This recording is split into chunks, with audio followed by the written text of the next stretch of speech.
Bonjour très chers internautes, Renaud Boris Mbota est mon nom. Où que vous soyez, que la grâce et la paix de notre Seigneur soient avec vous. Et avant que nous puissions aborder ces nouveaux numéros, j'aimerais que nous puissions dire un mot de prière comme nous en avons pris l'habitude. Prions. Dieu très saint, créateur de l'univers, c'est toi qui dis une parole et la chose arrive, prouvant ta puissance, ta force et ta sainteté. Toi qui as dit que tu confirmes tes serviteurs par la réalisation de leurs prédictions, nous te prions de nous accorder un esprit de compréhension alors que nous allons sonder la prophétie de la venue du Messie, attendue par une majorité depuis près de 2000 ans. Père, c'est de toi et toi seul que peut venir l'intelligence. Enlève le voile, Père de gloire, qui couvre les yeux de tes enfants et permets à ce que nous puissions regarder au-delà, au Père Saint, du voile de l'incrédulité, en s'armant de la foi véritable, pour comprendre la profondeur de tes paroles, voir comment tu as accompli ce que tu as accompli, et ensuite tirer profit de ce que tu as fait. Bénis ce temps de partage et d'échange que nous allons avoir autour de ta parole. Et comme ton Saint-Fils Yeshua nous a enseigné à prier, et nous a rassuré que si nous te demandons quoi que ce soit, tu nous l'accorderas. Voilà pourquoi en son nom, nous venons devant toi, Père Saint, te prier de bénir chaque portion de l'écriture qui sera lue, et de nous donner un esprit ouvert, un esprit intelligent pour comprendre, saisir et mettre en application ce que nous aurons compris de ta part. Pour ta seule gloire, rien que pour ta gloire, nous te le demandons ainsi. Amen. Nous allons aborder un nouveau sujet. Et ce sujet, c'est pour faire suite au précédent. Nous avons parlé des choses qui doivent arriver bientôt. N'arrive pas tard. Vous avez compris ensemble avec moi, nous avons juste étudié les deux concepts. Le concept bientôt, l'adverbe bientôt, et l'adverbe proche. Ça nous a permis de comprendre que le premier verset du chapitre 1 d'Apocalypse, ainsi que le troisième verset, ont permis à ceux qui étaient prudents de comprendre qu'ils ne devaient pas attendre au-delà du borne chronologique qui était fixé par Dieu lui-même, les choses qui étaient annoncées dans le livre d'Apocalypse. Et nombreux d'entre vous ont réagi. C'est tout à fait normal. Parce que si vous avez réagi, c'est parce qu'il y a eu un contact. Ça veut dire que vous avez compris le message qui a été véhiculé. Et pour bon nombre d'entre vous, cela est un son de cloche contraire à l'habituel. Et du coup, cela ne peut que produire une réaction. C'est comme lorsque vous approchez une flamme de feu de la main d'un petit bébé ou d'une personne, la personne peut réagir par réflexe parce que c'est une température inhabituelle par rapport à son degré. Alors aujourd'hui, nous allons donner suite, comme nous l'avons annoncé, au numéro précédent. Et vous allez comprendre pourquoi est-ce que nous ne croyons pas, à la lumière des Écritures, que nous sommes en train de vivre dans les derniers jours du temps de la prophétie biblique. Donc nous ne vivons pas aujourd'hui dans le temps de la fin ou dans les derniers jours annoncés dans la Bible. Vous allez comprendre pourquoi nous n'allons pas affirmer cela pour affirmer, mais nous allons, ensemble avec vous, nager dans les Écritures. Dans cette vidéo, nous serons dans l'obligation de lire certaines prophéties de notre Seigneur. Certaines prophéties qu'il avait clairement annoncées, ainsi que celles que les apôtres avaient aussi annoncées. Et s'il plaît à notre Dieu, nous allons jeter un regard verset par verset et ensuite voir comment est-ce que les apôtres le lisaient et comment est-ce qu'ils le croyaient, comment est-ce qu'ils attendaient les réalisations et comment est-ce que cela, effectivement, s'est réalisé. Déjà, pour commencer, nous lisons Luc chapitre 21, le verset 20 jusqu'au verset 22, où nous lisons ce qui est écrit. Lorsque vous verrez Jérusalem investie par des armées, sachez que sa désolation est proche. Alors que ceux qui seront en Judée fuient dans les montagnes, que ceux qui seront au milieu de Jérusalem en sortent, et que ceux qui seront dans les champs n'entrent pas dans la ville. Car ce seront des jours de vengeance pour l'accomplissement de tout ce qui est écrit. Bien, déjà ici, ces 3 versets, le Seigneur nous donne un indicateur temporel. Il donne l'indicateur temporel à ses disciples. Il leur dit, lorsque vous verrez, vous êtes mis ici pour son auditoire direct, c'était les apôtres, les 12. Lorsque vous verrez, vous, mis pour eux, vous verrez quoi? Jérusalem investie par des armées. Sachez alors que sa désolation est proche. Alors, donc déjà là, l'investissement des armées romaines, les armées investissant Jérusalem, était le signe de la désolation de Jérusalem, et la désolation de Jérusalem était proche. Déjà ici, l'adverbe proche revient comme on l'a compris dans le numéro précédent. Il dit alors ceux qui seront en Judée fuient dans les montagnes. Là, on nous donne un contexte géographique de la réalisation de cette parole de la prophétie. Nous sommes là en Judée. Il est dit alors que ceux qui seront en Judée fuient dans les montagnes, que ceux qui seront au milieu de Jérusalem en sortent, parce que c'est elle qui était concernée, et que ceux qui seront dans les champs n'entrent pas dans la ville. Quelle ville? Jérusalem. Et le verset 22 nous dit, car ce seront des jours de vengeance pour l'accomplissement de tout ce qui est écrit. Bien, entre nous que cela soit dit, ce sera des jours de vengeance pour l'accomplissement de tout ce qui est écrit. Ici, nous allons alors aborder la question prophétique. Et vous savez par définition déjà qu'un prophète authentique ou vrai prophète, est souvent défini premièrement par sa fidélité à Dieu et deuxièmement par son message, la qualité de son message, qui ne sera pas contradictoire au message de ceux qui l'ont précédé et ont prêché bien sûr par la même source d'inspiration, ainsi que par la validité de ses prophéties. Les 3 éléments définissent les critères d'un vrai prophète.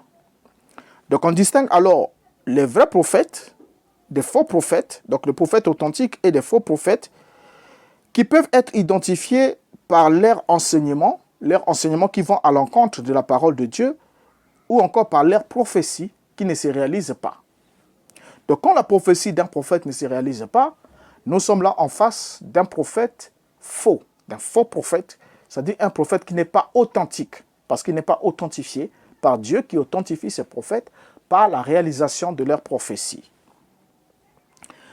Alors, nous savons que Yeshua, Luc chapitre 7, le verset 16, nous dit « Tous furent saisis de crainte et ils glorifiaient Dieu, disant « Un grand prophète apparut parmi nous et Dieu a visité son peuple. » Et dans Luc 24, le verset 19, la Bible dit « Quoi leur dit-il » Et ils lui répondirent « Ce qui est arrivé au sujet de Jésus de Nazareth, qui était un prophète puissant en œuvre et en parole devant Dieu et devant tous les peuples. » Alors déjà ici, nous sommes en face d'une question temporelle, en face encore de la prophétie temporelle. La prophétie temporelle, comme on l'a déjà développé largement dans l'autre numéro, c'est une prophétie qui fait référence à la prédiction d'un événement à venir, souvent lié à des périodes de temps spécifiques, dans une perspective religieuse ou une perspective spirituelle. Lorsqu'on prend notre Bible, on commence par le premier verset. Dans Galates chapitre 4, le verset 4, la Bible nous dit, nous lirons beaucoup, soyons vraiment attentifs parce qu'on va passer verset par verset. Il a dit dans la traduction Martin ce qui suit. Mais quand l'accomplissement du temps est venu, Dieu a envoyé son Fils, né d'une femme et soumis à la loi. Déjà, avec ces versets devant nous, qu'est-ce que nous comprenons? Nous comprenons que l'expression « l'accomplissement des temps » fait référence à la réalisation ou à la finalisation de quelque chose, généralement dans un contexte religieux ou spirituel. Elle peut aussi être utilisée pour parler de la fin d'une période ou d'un cycle ou encore d'un plan. Donc ici, dans ce verset, il nous est bien dit, mais quand l'accomplissement du temps est venu, Dieu a envoyé son Fils. C'est quel temps qui s'est accompli? C'est ce qu'on va découvrir. Alors, lorsque Yeshua donne la parabole des vignerons homicides, lorsqu'il donne cette parabole des vignerons homicides aux serviteurs ou encore à l'élite religieuse juive, il leur dit dans Matthieu chapitre 21, le verset 34 jusqu'au verset 37 inclus, il dit: lorsque le temps de la récolte fut arrivé, il envoya ses serviteurs vers les vignerons pour recevoir le produit de sa vigne. Les serviteurs s'étant saisis de ses serviteurs, battirent l'un, tuèrent l'autre et lapidèrent le troisième. Il envoya encore d'autres serviteurs en plus grand nombre que les premiers, et les vignerons les traitèrent de la même manière. Verset 37. Enfin, il envoya vers eux son fils, en disant: ils auront du respect pour mon fils. Qu'est-ce qu'on constate ici dans ce verset 37? Il commence avec l'adverbe enfin. Or, enfin a un sens précis. Enfin signifie, au fait, il marque la fin ou la conclusion. Donc, la fin ou la conclusion d'une suite logique. Enfin, ça veut dire en dernier lieu, en dernier record, en dernière position. Et ici, le Christ dit enfin, il envoya son fils. Or, nous savons tous que dans cette parabole des vignerons homicides, le maître de la vigne, c'est l'image de Dieu, c'est une métaphore, et les vignerons, ce sont l'élite religieuse juive, et ensuite, nous avons les serviteurs qui sont envoyés, ce sont des prophètes, et dont le dernier ici, selon cette parabole, c'est le Christ. Or, lorsque le Fils est envoyé, ils ont dit enfin, voici. Il dit enfin, il envoya vers eux son Fils. Or, cette même traduction, ce même verset lit dans la traduction Albert Hillier, il nous est rendu comme suite: mais à la fin, il leur dépêcha son Fils en se disant: ils respecteront mon Fils. Donc déjà, on comprend que, selon Galates 4.4, quand le temps fut accompli, à l'accomplissement du temps, il envoya son Fils. Dieu envoya son Fils né d'une femme, né sous la loi, selon Galates 4.4. Et ici, lorsqu'on avance dans Matthieu chapitre 21, on se rend compte que, en dernier lieu, le maître de la vigne avait envoyé son fils, et le fils qui a subi le même traitement que le précédent serviteur, c'est-à-dire qu'il a été battu, emmené hors de la vigne et mis à mort. Dans 1 Pierre chapitre 1, le verset 19 à 20, qu'est-ce que nous lisons? Mais par le sang précieux de Christ, comme d'un agneau sans défaut et sans tache, prédestiné avant la fondation du monde, et manifesté à la fin des temps à cause de vous. Ces versets ci-dessus confirment encore que le Christ a été prédestiné à être sacrifié à la fin de l'âge, durant la génération de ses contemporains, et non durant une autre génération ou une génération future. Il est bien précisé ici par l'apôtre Pierre, dans ce texte qu'il adresse à cette église. Il leur dit bien que le Christ a été prédestiné avant la fondation du monde et il a été manifesté à la fin des temps à cause de vous. Vous, c'est-à-dire vous qui recevez les lettres. Donc, la manifestation de Christ était arrivée à la fin des temps. Dans la Bible tamisée, on peut lire le passage Hébreux chapitre 1er, le verset 1er à 2. Il est dit ce qui suit. Après avoir à maintes reprises et de bien des manières parlé jadis à nos pères par les prophètes, Dieu en ces temps, qui sont les derniers, nous a parlé à nous par son Fils qu'il a établi héritier de toutes choses et par qui il a créé le monde. Alors, ces versets-ci nous apprennent que Yeshua est venu à la fin de l'âge, n'est-ce pas? Soit dans les derniers jours de la première alliance. Où, nous savons que le Messie est mort et ressuscité vers les années 30.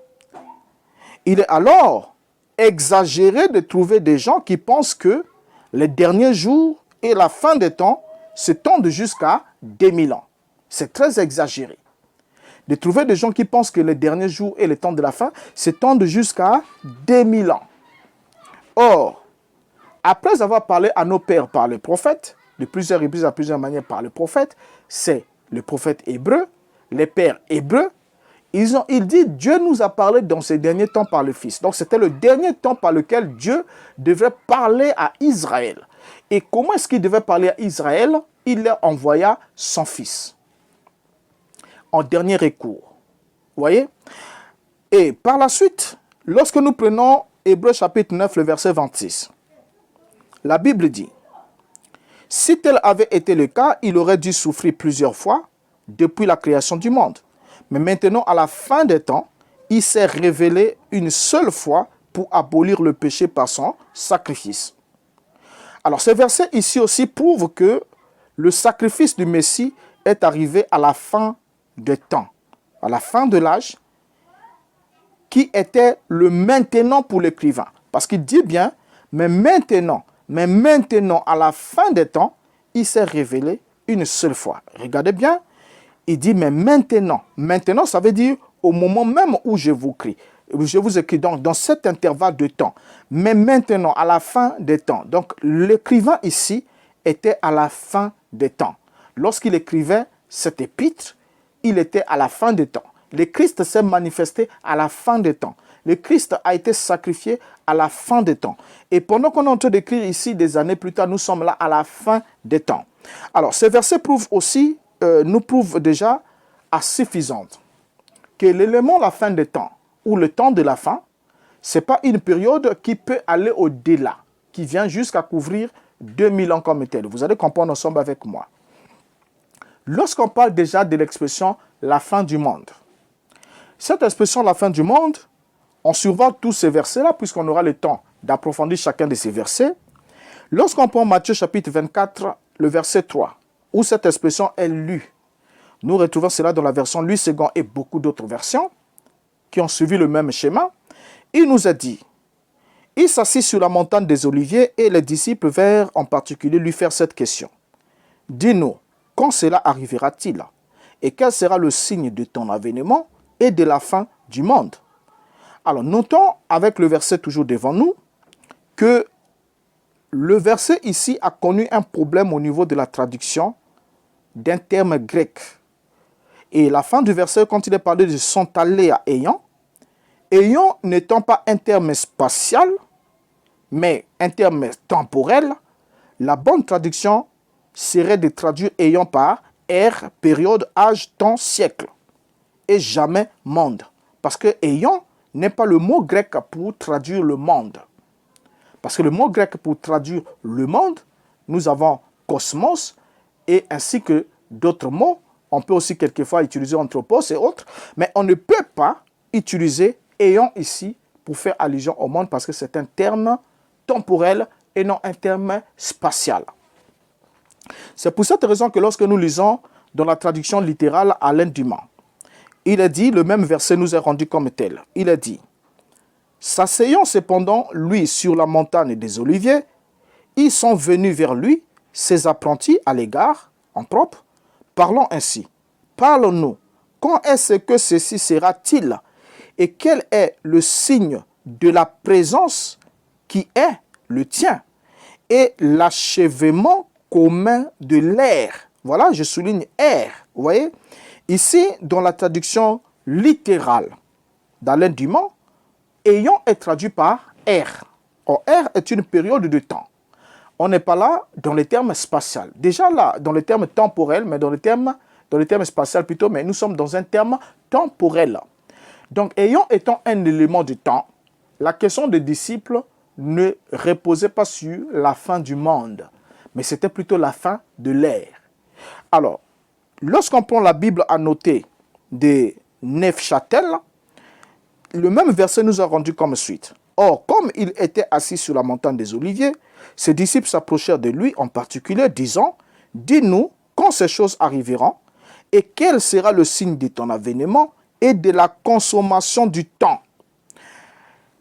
Et dans la Bible du peuple, il a dit, un peu plus tard, comme Jésus s'était assis au mont des Oliviers, ses disciples vinrent lui demander en particulier, « Dis-nous, quand cela aura lieu, et quel sera le signe de ta venue et de la fin des temps. » Donc bien, il s'agit bien ici de la fin des temps. Il s'agit de la fin des temps, la question qui était posée par les disciples. Et remarquez, qu'est-ce qui a suscité d'abord cette question? C'est lorsque Yeshua parle de la destruction du temple de Jérusalem. Or, cette destruction du temple de Jérusalem, Yeshua leur avait déjà enseigné, et c'était déjà rapporté dans la prophétie, que le temple sera détruit. Donc la destruction du temple de Jérusalem était concomitante à la présence ou encore à la parousia ou encore à l'avènement du Fils de l'homme. Donc lorsque le Fils de l'homme revient, il détruit le temple. Et lorsqu'il détruit le temple, cela met fin au temps que Dieu avait alloué de traiter avec Israël en tant que nation de 12 tribus et sous les sacerdoces lévitiques qui s'opéraient, qui se réalisaient autour du temple. Parce qu'on était là dans une alliance ambre qui était l'image des choses à venir. Et lorsque la réalité vient, la réalité doit absorber l'ombre, l'ombre va disparaître et ensuite la réalité doit prendre place. Or, la réalité ici de sacerdoce qui était annoncée était un sacerdoce spirituel qui n'avait rien à voir avec les éléments matériels comme le temple, comme les sacrificateurs et tous ces éléments-là. Alors, lorsque le Christ leur annonce la destruction imminente du temple, il leur dit qu'il ne restera pas ici pierre sur pierre, qu'il soit détruit. C'est ce qui a suscité la question que les disciples lui ont posée sur le mont des Oliviers. Donc, la question des disciples n'était pas relative à la fin du monde. Parce que Yeshua ne leur a pas parlé de la fin du monde, mais il leur a parlé de la fin du temple. Il leur a parlé de la fin du temple, en d'autres termes qui entraînent comme conséquence la fin de l'exercice de la sacrificature lévitique. Et c'est comme ça que, lorsqu'il s'agit de la fin, il s'agit ici de la fin des temps qui étaient alloués à Israël. Or, selon les historiens connus et les plus crédibles, cette prophétie particulière au sujet de la destruction du temple et de la ville de Jérusalem, cette destruction, en fait, cette prophétie s'est accomplie en l'an 70, quand l'armée romaine et ses alliés détruisirent la ville et le temple. Vous voyez? Et c'était alors la fin de l'Israël de 12 tribus, et c'était la fin du sacerdoce lévitique, la fin du temple, la fin de l'exercice autour du temple, la fin d'Israël en tant que nation constituée de 12 tribus. Et à partir de ce moment-là, lorsque les gens n'ont pas compris que cette prophétie annoncée avait déjà eu sa réalisation, jusqu'aujourd'hui, il y a des gens qui attendent. Certains bribes, ils prennent un verset, d'autres disent non, tel verset s'est accompli là-bas, mais tel verset ne s'est pas encore accompli. Juste, on prendra un numéro spécial pour voir Matthieu chapitre 24. Et vous verrez combien de fois il y a eu jonglage et des traductions frauduleuses, que je dirais, et d'autres même malhonnêtes, qui ont permis à ce que les gens aujourd'hui focalisent leur espérance sur des prophéties qui font partie de l'histoire que Dieu n'a pas promis de répéter encore dans la suite des temps. Alors, cela prouve que lorsqu'on écoute, on lit cette prophétie, Matthieu 24, ici, nous prouve que Yeshua s'adressait à ses disciples, qui étaient d'abord ses contemporains, et non à ses disciples improvisés vivant en l'an 2000 ou vivant 2000 ans plus tard, qui se sont improvisés disciples de Christ, qui se sont dit, ici le Christ nous a dit quand vous verrez. Mais est-ce que c'est à vous de voir? Lorsque le Christ dit aux disciples, il dit quand vous verrez Jérusalem investie par des armées étrangères, et quand vous verrez tout ça là, il dit sortez de la ville, ainsi de suite. En quoi est-ce que ce passage prophétique vous concerne-t-il? Il ne vous concerne pas. Parce que, 1, vous n'êtes pas le récipiendaire direct de cette prophétie. 2, vous ne vivez pas dans le périmètre géographique de cette prophétie. Et de 3, le temps de la réalisation de cette prophétie est déjà avéré depuis longtemps. Jérusalem, en tant que ville fortifiée, n'existe plus. Vous voyez? N'existe plus aujourd'hui. Le temple n'existe plus. Alors donc déjà, lorsque on veut rechercher l'accomplissement futur de ces éléments, c'est comme ça qu'on est obligé d'inventer la théorie de la restauration d'Israël naturelle et ensuite la théorie de la reconstruction du temple parce que on lit que l'Antichrist entrera, que l'homme impie entrera dans le temple, s'assiera dans le temple et se proclamera même Dieu jusqu'à se faire adorer. Et du coup, on comprend qu'il s'agit du temple de Jérusalem. Mais puisqu'il n'y a pas de temple, alors il faut espérer qu'il y ait la reconstruction du troisième temple pour que cette prophétie s'accomplisse. Malheur à vous parce que vous ne comprenez pas que toutes ces prophéties-là font partie de l'histoire. Et c'est ce qu'on va démontrer. On ne va pas juste l'affirmer, mais on doit le démontrer avec les éléments pendant que nous évoluons. Alors, donc déjà là, on comprend ici ensemble avec vous que non seulement ces prophéties messianiques ne traitaient pas seulement de la destruction du temple, mais aussi du retour sur terre de Christ qui devait être concomitante à la destruction du temple. C'est lui qui revient pour détruire. Il revient pour détruire et remplacer. Parce qu'il ne peut pas édifier le véritable temple aussi longtemps que le faux, celui qui était l'ombre, était encore là.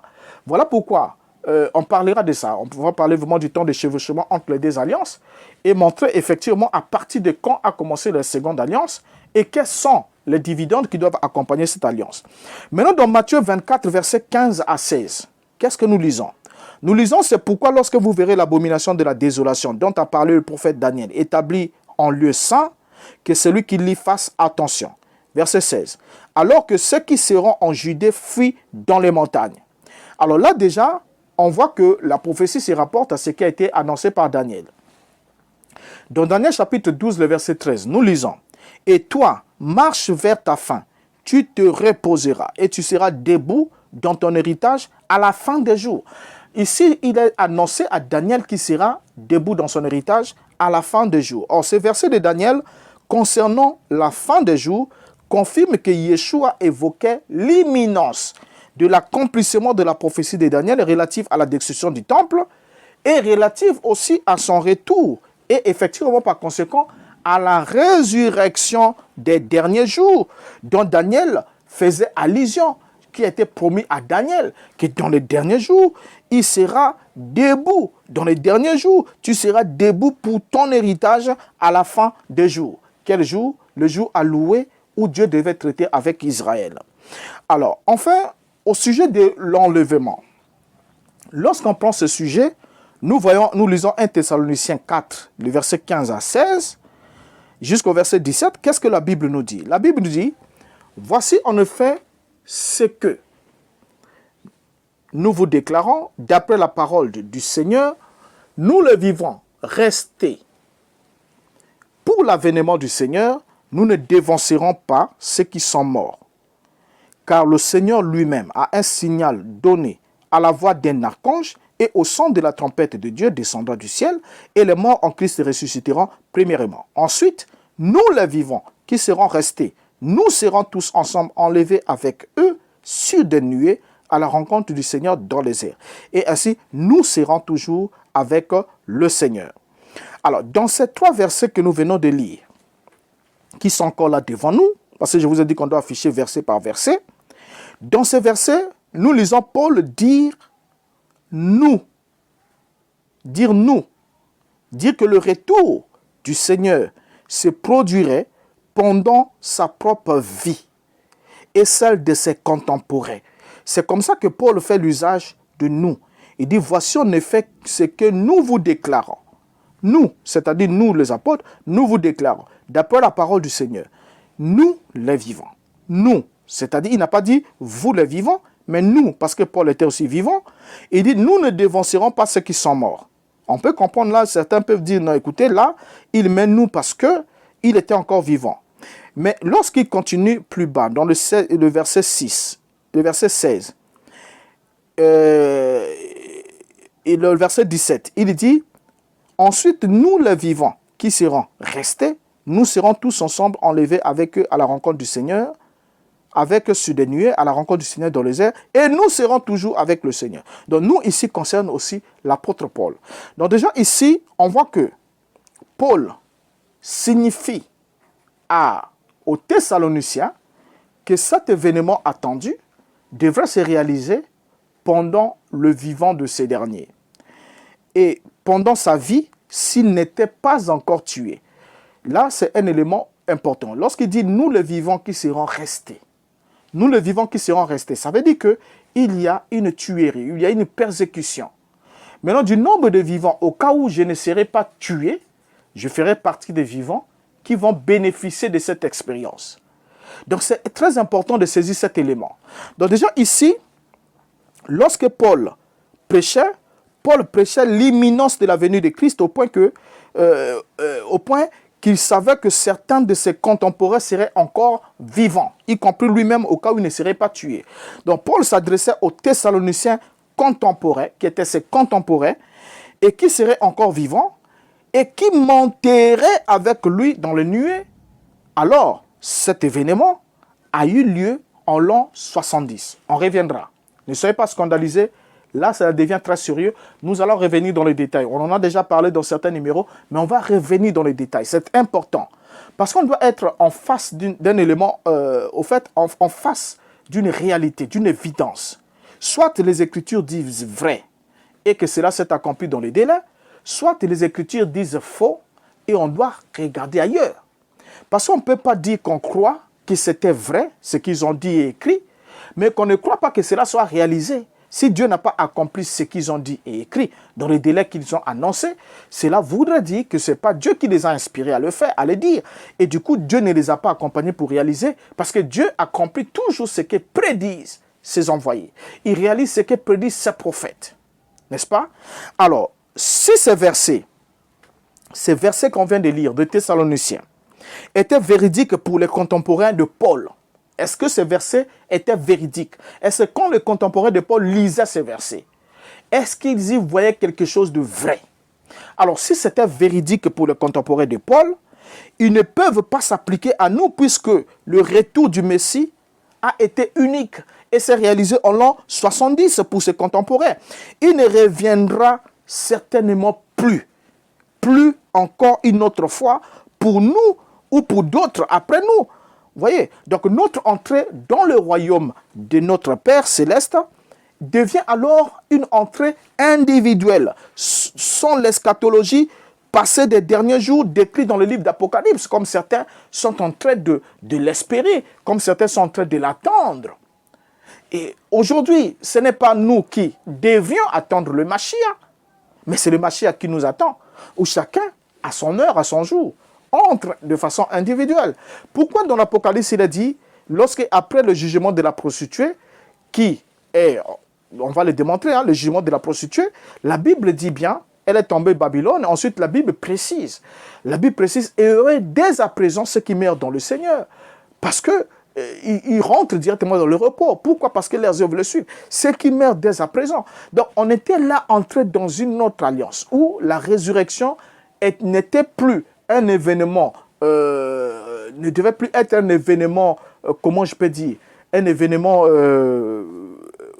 global ou général, comme certains s'attendent, mais que c'était un événement particulier, individuel, où ce n'est plus le Christ. Au fait, nous ne l'attendons plus.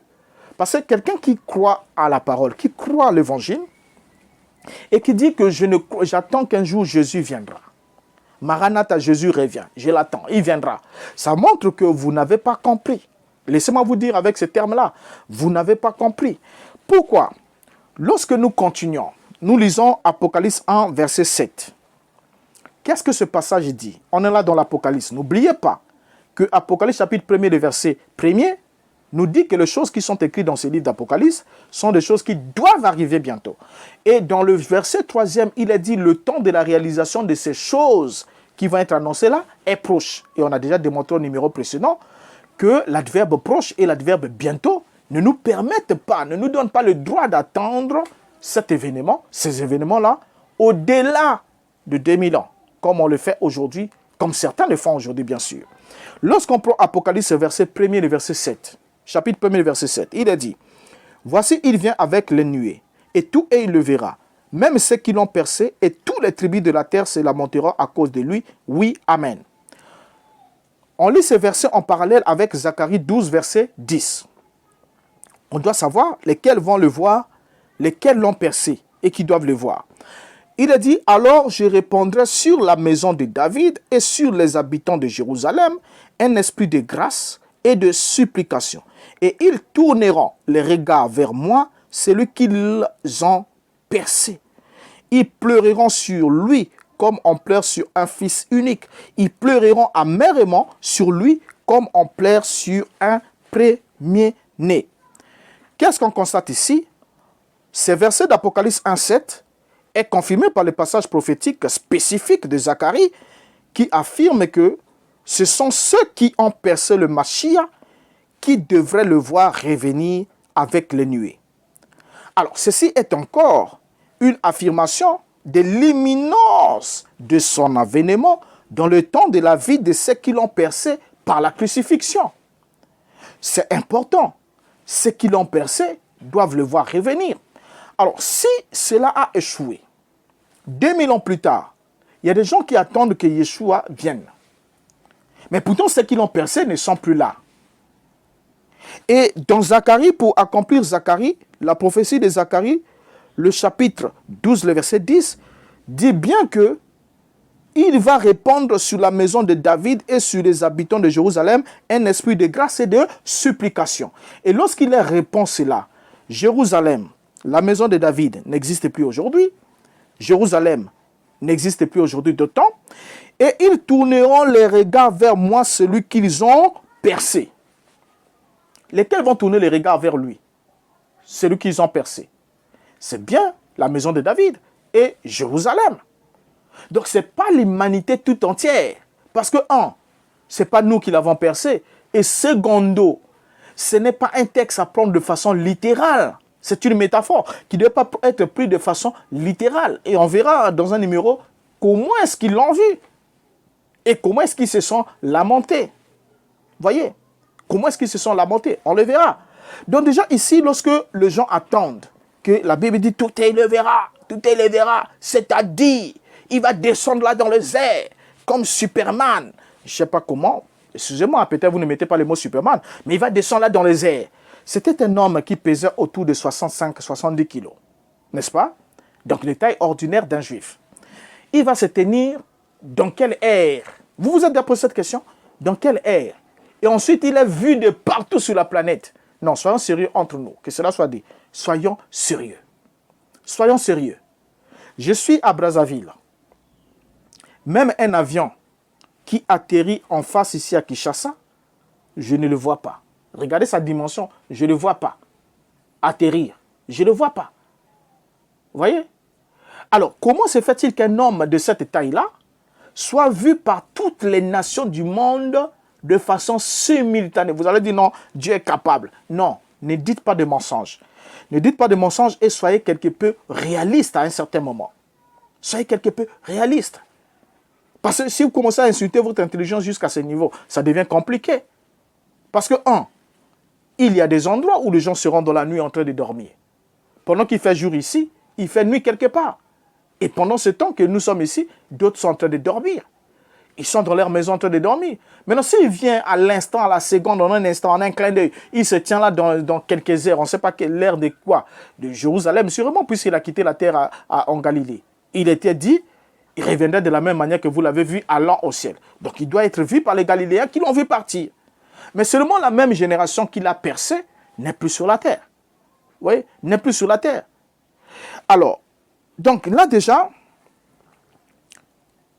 on peut alors se poser la question, pendant qu'on évolue encore un peu, avec quelques versets encore, comment les lecteurs de ces versets peuvent-ils ignorer le sens véritable d'Apocalypse 1,7 et Zacharie 12,10 pour repousser l'avènement du Messie 2000 ans plus tard? Comment est-ce que vous faites? Lorsqu'il a dit que quand il reviendra, ceux qui l'ont percé doivent le voir. En d'autres termes, ils doivent être vivants. Ils doivent le voir afin de se lamenter pour ce qu'ils ont fait. Mais comment est-ce que vous faites? Luc chapitre 21, le verset 27 et le verset 32 nous disent: alors on verra le Fils de l'homme venant sur une nuée, avec puissance et une grande gloire. Je vous le dis en vérité, cette génération ne passera point que tout cela n'arrive. Encore, les versets ci-dessus spécifient clairement que l'avènement du Messie devrait avoir lieu pendant la génération des hommes à qui il annonçait ces choses. Alors, ceux qui interprètent ces versets ne doivent pas ignorer le sens direct de ces derniers, le sens direct des paroles de Christ qui s'adressaient à ses contemporains au sujet des choses imminentes devant accompagner son retour qui devrait avoir lieu dans quelques années. Voyez? Alors, si une génération biblique est égale à 40 ans, cela sous-entend que 40 ans ne devraient pas passer avant que lui ne revienne. Il a dit, cette génération ne passera pas. La génération de ceux qui sont en train de m'écouter ne va pas passer avant que tout cela n'arrive. Or, nous sommes là en l'an 30, pendant que Yeshua parle. Donc, une génération étant égale à 40 ans, cela veut dire qu'on ne dépassera pas l'an 70 que toutes ces choses n'arrivent. Mais alors, c'est en l'an 70 qu'il y a eu la destruction du temple de Jérusalem, événement qui devait être concomitante à la venue du Mashiach. La question des disciples, ne l'oubliez pas, quel est le signe de ton avènement? Quand arriveraient toutes ces choses, quel sera le signe de ton avènement et de la fin de l'ère, la fin du siècle, la fin de l'âge, la fin des temps juifs, bien sûr. Dans Actes chapitre 2, le verset 16 et 17, nous lisons. Mais c'est ici ce qui a été dit par le prophète Joël. Dans les derniers jours, dit Dieu, je répandrai mon esprit sur toute chair, vos fils et vos filles prophétiseront, vos jeunes gens auront des visions et vos vieillards auront des songes.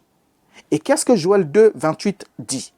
Après cela, je répandrai mon esprit sur toute chair. Vos fils et vos filles prophétiseront, vos vieillards auront des songes et vos jeunes gens des visions.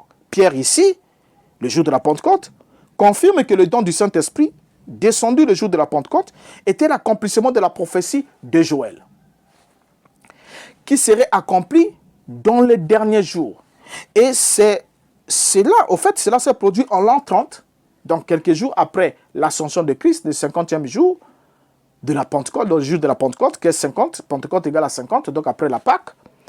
Alors, comment est-ce qu'on peut alors étirer les derniers jours annoncés par Joël, que Pierre confirme que cela s'est réalisé le jour de la Pentecôte? Comment est-ce qu'on peut étirer cela jusqu'à 2000 ans plus tard? 1 Jean chapitre 2, le verset 18 nous dit, « Petits enfants, c'est la dernière heure. Et comme vous avez appris qu'un antichrist vient, il y a maintenant plusieurs antichrists. Par là, nous connaissons que c'est la dernière heure. » Déjà là aussi, dans ces versets, dans le verset ci-dessous, on voit bien comment Jean confirme qu'il vivait avec ses contemporains dans les derniers jours et dans la dernière heure. Dans la dernière heure. Vous voyez? Donc, dans les derniers jours de son âge, cela a été vu comme étant au plus 40 ans plus tard. Donc, nous sommes là dans un intervalle très proche de l'ascension de Yeshua. Mais on ne pouvait pas attendre, parce que ici, écoutez, chers, soyons sérieux. Lorsqu'il dit que l'antichrist est déjà là, il dit, nous sommes à la dernière heure, vous avez appris qu'un antichrist vient. Mais il y a maintenant plusieurs antichrists. Vous avez appris qu'il y a un qui va venir. Mais il y en a maintenant plusieurs. Par rapport à cela, nous comprenons que nous sommes à la dernière heure. Donc pendant que Jean est en train d'écrire, l'antichrist est déjà là. Il n'y en a pas même un seul, mais il y en avait plusieurs. Et cela a permis à Jean de comprendre qu'ils étaient à la dernière heure. Et non 2000 ans plus tard, que les gens cherchent encore la dernière heure aujourd'hui, cherchent encore la venue d'un antichrist qui doit venir.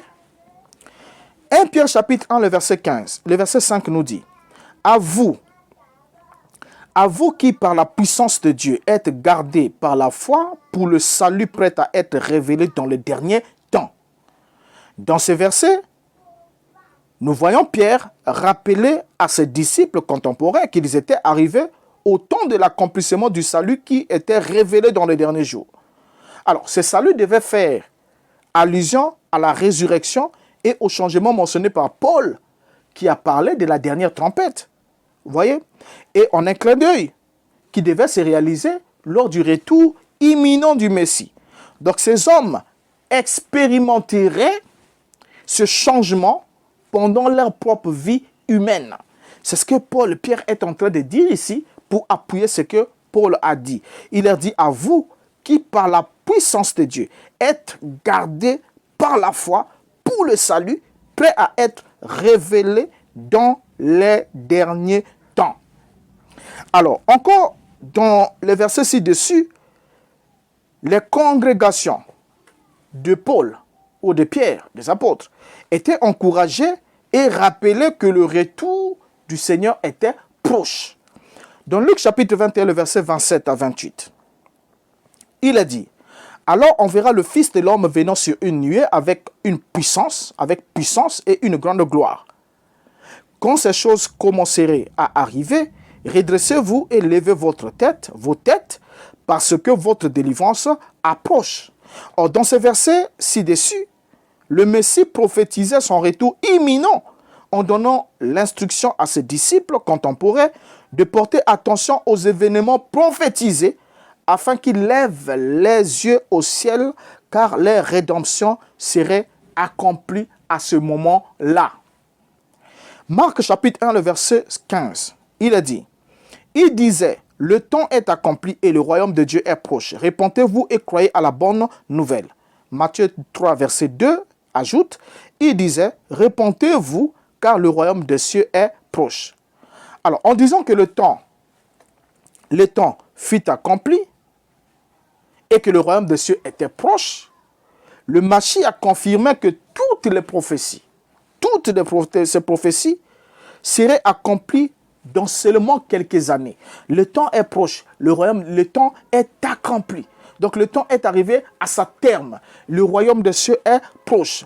Alors cela inclut aussi, quand on parle de la venue du royaume, cela inclut obligatoirement son avènement et l'établissement du royaume des cieux sur la nouvelle terre. Voyez? Alors dans Marc chapitre 13, le verset 30, il a dit: je vous le dis en vérité, cette génération ne passera point que tout cela n'arrive. Matthieu 24, verset 34, je vous le dis en vérité, cette génération ne passera point que tout cela n'arrive. Donc ici, encore une fois de plus, Yeshua a confirmé, dans ces versets qu'on vient de citer ici, une fois de plus, l'imminence de son retour qui aurait lieu dans la génération de ses contemporains et non 2000 ans plus tard. Dans 1 Corinthiens chapitre 15, le verset 51 à 52, qu'est-ce que l'apôtre Paul nous dit? Voici, je vous dis un mystère. Nous ne mourrons pas tous, mais tous nous serons changés. En un instant, en un clin d'œil, à la dernière trompette, la trompette sonnera et les morts en Christ, les morts ressusciteront incorruptibles et nous serons changés. Et quand on ajoute 2 Thessaloniciens, 2 versets 1er, il est dit: pour ce qui concerne l'avènement de notre Seigneur Jésus-Christ et notre réunion avec lui, nous vous prions, frères.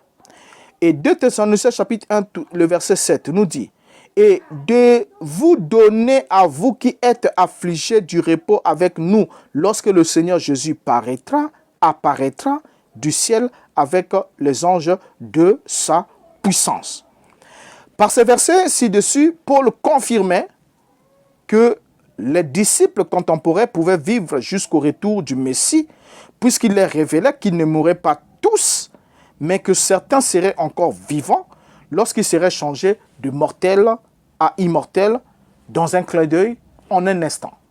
Paul dit « nous ». Il s'inclut dans le lot. Dans Luc chapitre 21, le verset 34, il est dit: prenez garde à vous-même de crainte que vos cœurs ne s'apesantisent par les excès du manger et du boire et par les soucis de la vie, et que ce jour ne vienne sur vous à l'improviste. Dans les versets ci-dessus, le Messie avertit ses disciples contemporains de prendre garde, car ce jour devrait arriver durant le temps de leur vie. Parce que si ça ne devait pas arriver dans le temps de leur vie, certains ont menti, ils ont dit non, il fallait qu'il ait dit ça, sinon il devait se relâcher, il fallait qu'il les fasse comprendre que c'est comme s'il va revenir le jour suivant, et pour qu'il soit éveillé. C'est faux. Yeshua n'est pas un clown, il dit la vérité. Et en disant la vérité, il leur dit de ne pas s'appesantir. Il dit, prenez garde à vous-même de crainte que vos cœurs ne s'appesantissent par les excès du manger et du boire et par les soucis de la vie, et que ces jours ne viennent sur vous à l'improviste. Voyez? Dans Luc chapitre 19, le verset 11, il dit: ils écoutaient ces choses et Jésus ajouta une parabole parce qu'ils étaient près de Jérusalem et qu'on croyait qu'à l'instant le royaume de Dieu allait paraître. Le verset ci-dessus prouve encore une fois de plus, irréfutablement, que les disciples avaient reçu la bonne information et qu'ils attendaient le retour du Messie, Yeshua, durant le temps de leur propre vie, pour établir le royaume. Parce qu'ils croyaient que, lorsqu'ils sont arrivés à Jérusalem, ils croyaient que c'était le moment pour lui d'établir le royaume. C'est là où Yeshua leur donne la parabole de l'homme de haute naissance qui va dans un pays éloigné, s'investir dans l'autorité royale, ensuite revenir et demander des comptes aux serviteurs qu'il a laissé des responsabilités avant de s'en aller. Donc ils ont compris par cette parabole que le retour du maître, après son investissement de l'autorité royale, doit arriver dans la période de leur vie. Donc ils ne connaissaient pas le jour ni l'heure, donc ils pouvaient croire que ce serait plutôt durant le temps de leur vie, et c'est ce qu'ils croyaient, selon les enseignements que le maître leur donnait. Dans Matthieu 24, verset 9, il est dit, « Alors on vous livrera au tourment, et l'on vous fera mourir, et vous serez haïs de toutes les nations à cause de mon nom. » Dans ce verset-ci, Yeshua avertissait en même temps ses disciples contemporains de ces derniers qui seraient persécutés et même tués pour son nom.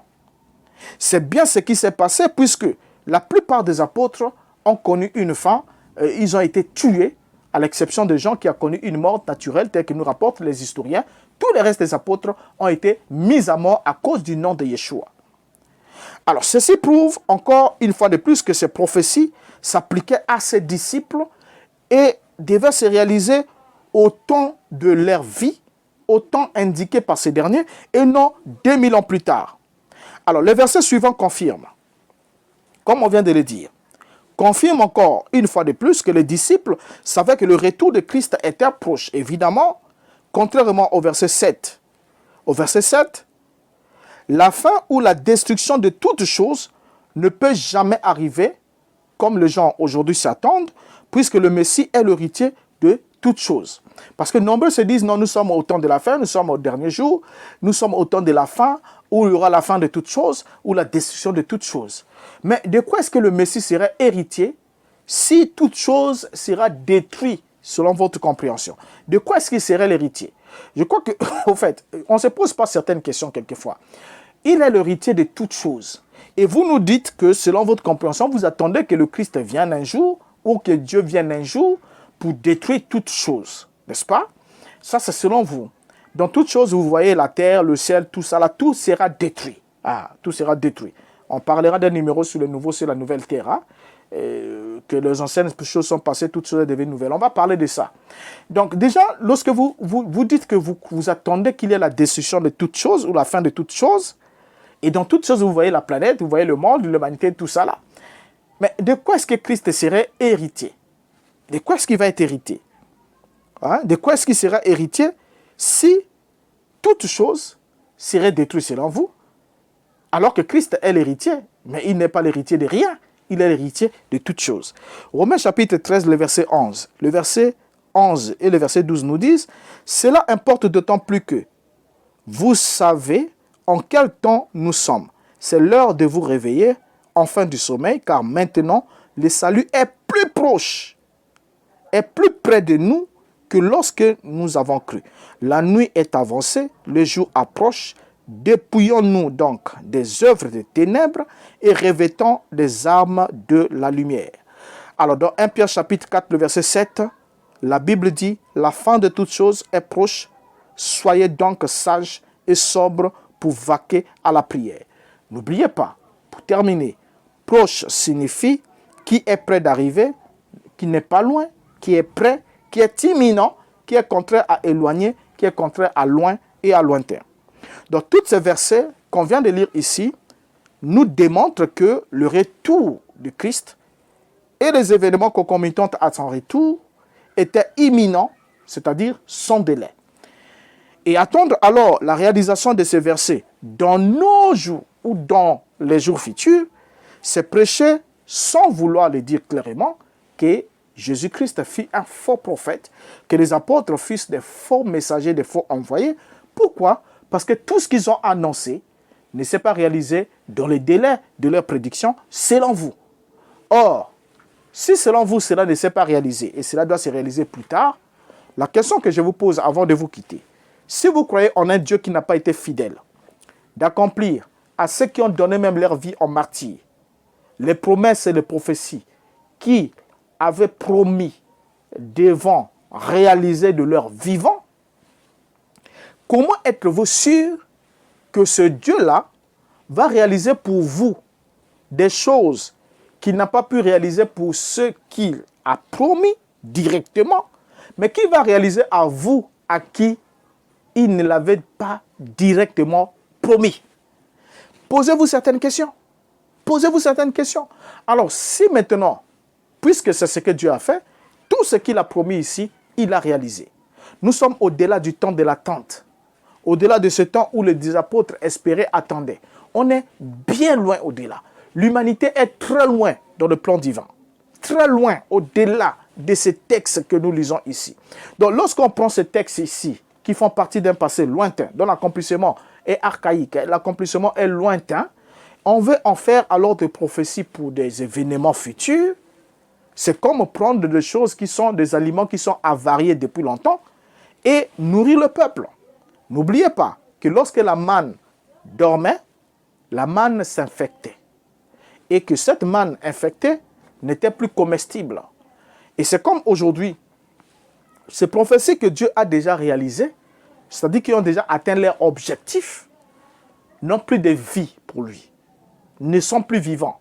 Et lorsque vous vous nourrissez, vous vous abreuvez de ces prophéties pour espérer que Dieu le fasse dans notre jour ou dans notre futur, vous êtes en train de consommer des aliments périmés.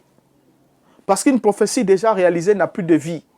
Oui, parce qu'elle n'a plus de vie. C'est comme aujourd'hui, vous allez dire non, je suis en train d'attendre un jour, une vierge concevra. Une vierge concevra. Pendant que vous savez que cela fait partie de l'histoire. Dieu n'a plus ces passages-là dans le programme de la réalisation. Une fois qu'il a déjà accompli, cela passe. Yeshua a dit aucun iota de la loi ne peut passer s'il n'est pas accompli. C'est l'accomplissement qui fait passer l'écriture. Une fois que l'écriture a atteint son objectif, cette écriture passe, n'existe plus. Même si vous la lisez, mais pour Dieu, ça n'existe plus. Vous pourrez lui adresser des prières en fonction de cela pour qu'il réalise ça pour vous, mais il ne le fera pas. Pourquoi? Parce que vous ne vivez pas dans l'intervalle de temps qui vous est alloué.